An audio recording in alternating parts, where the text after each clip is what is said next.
guys, you're welcome to another section. In case you're meeting me for the first time, my name is Jane Bayo, your regular biologist. Today we have another topic before us.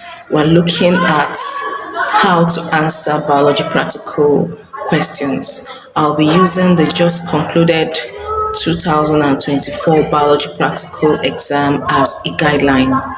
Now, students in the past have noticed that they're always in a hurry or they just see it like, tension can come up in the hall, and some people find it difficult to score what they are expecting.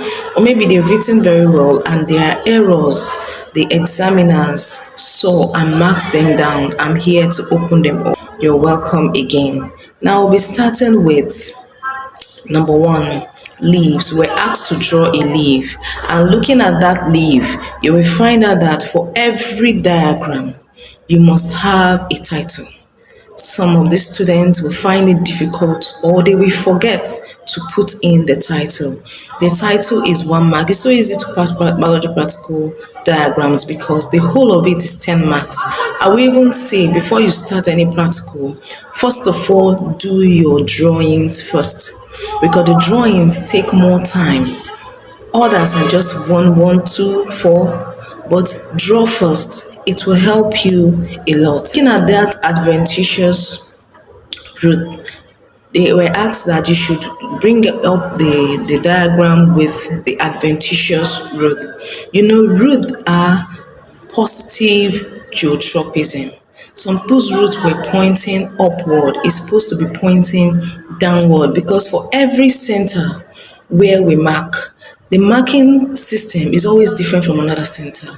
But the center where I was, these were the corrections that were brought forward.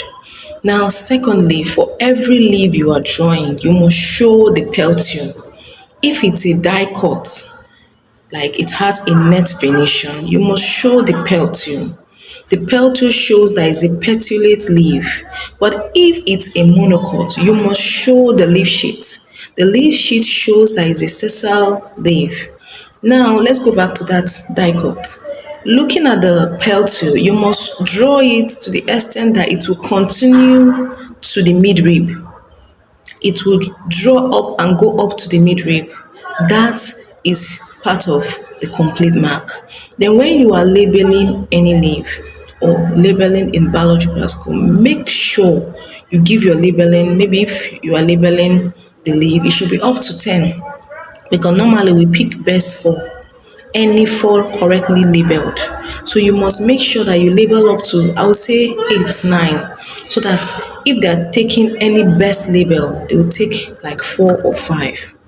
Also, when we're still looking at that leaf, the die-cut leaf, if you look at a leaf, all leaves are not having the same shape. If it's a crenated shape, give it that crenated shape. Now that one had a crenated shape. A lot of people just drew a plain leaf. A plain leaf without that crenated shape shown, minus mark. And that was how we marked it. Then also, you must also include the magnification. The magnification is very important. It just takes the x, if it is x2 or x1, but there must be magnification. And your magnification should not have a unit. Some people write x1 cm or x1 whatever. It shouldn't have a unit, just x1.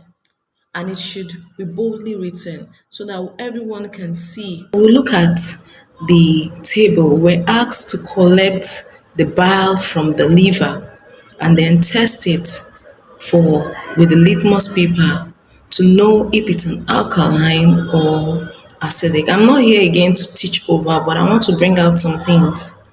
On the table, the first table is drawn into 3 columns. The first one is test, observation, and inference. When you get to the observation, what you observe, it turned red litmus paper blue. If it's correct, then your inference is correct. But if your inference is correct and your observation is wrong, the two of them, inference and observation are wrong. So please let's take note. Then also looking at that dicot leaf, let's go back there. We were asked what's the function of that leaf to the plant on which it was collected. If you are writing anything in biology, I think I've said this in one of my videos, I will link it above. You should always, if you're saying anything about function, don't use it aids in reproduction, it helps in reproduction, or it assists in reproduction, or it serves in reproduction, or it provides. Don't use that for function. Just go ahead for storage of water, for vegetative propagation, for transpiration, for reproduction. Go straight. You can just write reproduction, transpiration, but if you begin to write it in assist in, it's not a biological term and it is wrong. For that serves, we marked students down because of these things I said. Serves, aids, assists, provides, we marked student down. Now looking at the function of the bryophyllum is for vegetative propagation. Make sure that you write it in full, vegetative propagation. Because while we're marking, some people wrote for vegetation, then some will write for propagation, just like that, for propagation. But the complete mark is for vegetative propagation. Still on that lever, let's go back to the lever. We're asked, look at the lever and tell us two structural difference or structural features of the lever.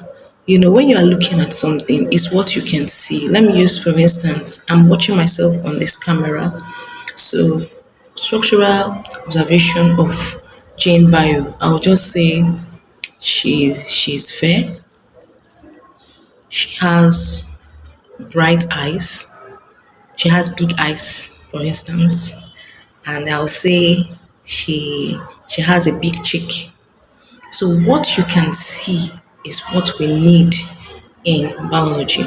We don't want you to begin to say what is inside. Now looking at that liver, number one, you can use the color to tell us the structural difference is dark red. Then another thing you can say it is greeny, it has the greenish pigment attached to it, that's the bile. Then another one, it is bilobed, what you can see. Let's go back to the bones. When we're looking at the scapula, the humerus, we're giving the humerus and we're asked this is the proximal end of the humerus and the distal end. We're asked what's the bone that articulates, one bone that articulates with the humerus at the distal end and one at the proximal end. Remember, sorry, I said proximal end and this is the distal end. Remember, if you on this side of the humerus, we have the scapula and clavicle. Any of them is correct. But when we come down to the humerus, this distal end, we have the ulna and radius. The ulna is the longer bone. The radius laps on top of it and is short. The only bone that articulates with the humerus is the ulna, not the radius. Now we're also asked the femur, which bone is at the distal end and at the proximal end.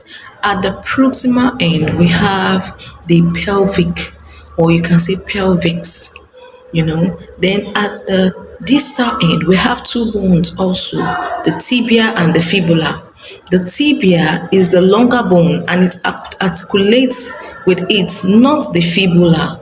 That was also the mistake some people make and it got them wrong. And also if you're asked to differentiate between a toad and a lizard, but let me go back to that question. We're asked to differentiate between the thoracic vertebrae and the lumbar vertebrae.